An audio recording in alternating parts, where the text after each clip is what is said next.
Okay, we have definitely hit a bit of a glass ceiling, or whatever you want to call it, because I think the takeoff event that we expected with AI is not really going to happen anytime soon.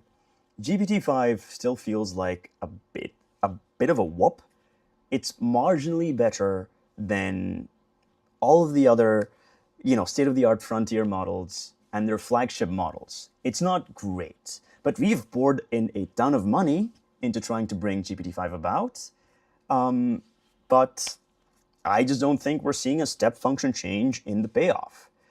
Look, all we've been doing is we have a neural net that has a transformer based architecture. And sure, there's obviously other kinds of architectures under the hood, but at the end of the day, what we have is a next word predictor machine that we have been plugging up all of our possible compute and memory capabilities to, and hoping that this thing becomes AGI.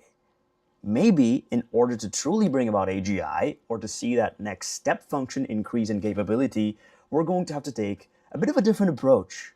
If you're familiar with Nick Bostrom's book, Superintelligence, one of the ways he propositions that you could bring about true superintelligence, which is capable of, you know, taking on any task a human can and do it better, is going to be if you could create a synthetic brain, right down to all of the synaptic connections, right down to all of the neurons in the brain.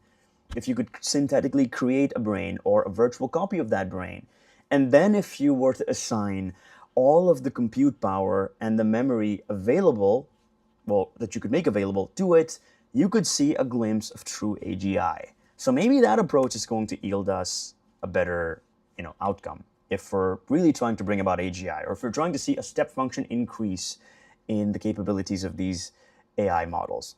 There's also more evidence, right, that this is not the direction we're headed in. It's just going to be diminishing returns for the more investments that you put in AI. And the evidence is this. We are talking about just the business aspects of these developments more so than, oh, these are the new capabilities we've unlocked. what blows my mind, and this is kind of a ridiculous one that I think we should really think about collectively as, I don't know, like tax-paying society members.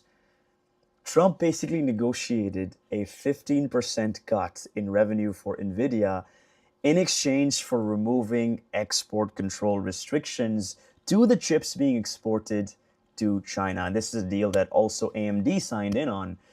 This feels a little crazy, right? Because obviously, like the export controls made sense.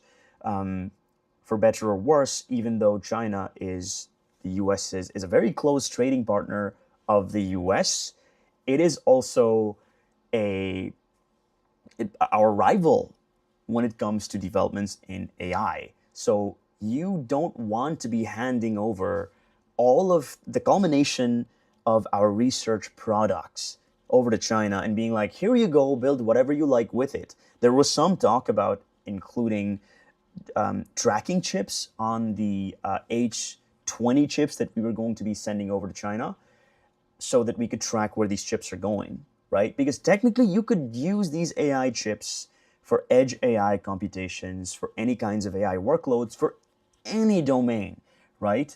If China wanted, I'm not saying they're going to be doing this, but they could be using these AI chips to train models that would suggest the genetic makeup that would allow for human cloning, that would allow for genetic engineering, for creating new humans. Like, I mean, the possibilities are endless, and there's no way to really crack down on it. So in a lot of ways, export controls made sense. Or export controls perhaps were something that should have been resolved by having a policy conversation about, oh, how do we control or how do we monitor the way you're using these chips? But instead, what we're going with is like, hey, as long as you give me a cut of your chip sales proceeds, we're all good. That feels a bit irresponsible to me. But anyway, I don't think China's going to be sitting on its ass through the entire process. I think they're absolutely going to be working on developing their AI-capable chips. They're going to be developing Huawei chips that they're going to be putting into their systems. There is definitely a benefit in China using American chips to the US, right? In that sense, the US is still going to be able to control the bedrock of what makes the AI stack possible. The chips to train these AI models on, the chips to run inference on these AI models on. I will say the other piece of evidence that shows me that we have kind of gravitated towards talking about the business aspects of AI development instead of the capabilities is what's being touted as, hey, this is where GPT-5 is coming out as the winner. Because everyone's talking about how GPT-5 is, about how GPT-5 is a more efficient model. You're still doing most of the things that you were doing with GPT-4o, and now you're doing them with GPT-5. You're building coding applications, you're building websites, you're doing deep research. All of those things were possible, even agentic browser searches. All of those things were possible with GPT-4o. They are still possible, maybe marginally better with GPT-5. But the biggest sort of selling point for GPT-5 has been that it's very efficient at doing so, right? So in a lot of ways, the cost of token use is coming down. But the fact that GPT-5 being more efficient was positioned in the way that it is positioned was squarely targeted at taking away market share from Anthropic, specifically in the agentic code generation use case. So right now, OpenAI's primary concern is to steal away users who are pretty comfortable using Claude Opus onto their platform by the use of GPT-5. So that's why the case for hey, our models are more efficient, our models can write code a lot better, has sort of been the highlight for how GPT-5 is better and stronger than Anthropic. And all of this talk reeks of, hey, now we're just vying for market share. Now we're training and building models with the explicit intent of capturing more market share. I do hope that we're going to be seeing a lot more of hey, here's something that we weren't able to do, but we're now able to do because of AI as a foundational capability shift, or as an emergent new ability that we can now do with AI. For example, I'm so sad that this isn't getting the oxygen that it deserves, but Google's Genie 3 model, I think that is sort of a prime example of bringing in a new capability that previously wasn't possible, right? I think the ability to generate worlds that you can interact with, that respond to physics, that can have some degree of consistency. If you sort of, draw something on a wall in one of these generated worlds, you turn away, you look back, the marking is still there. This is really new capability. And I think, maybe OpenAI is going to be distracted with trying to just get the code generation market share away from Anthropic for some time now. But at least for the other giants like Meta and Google, I hope they're working on bringing these new capabilities to light. So that's sort of my hope.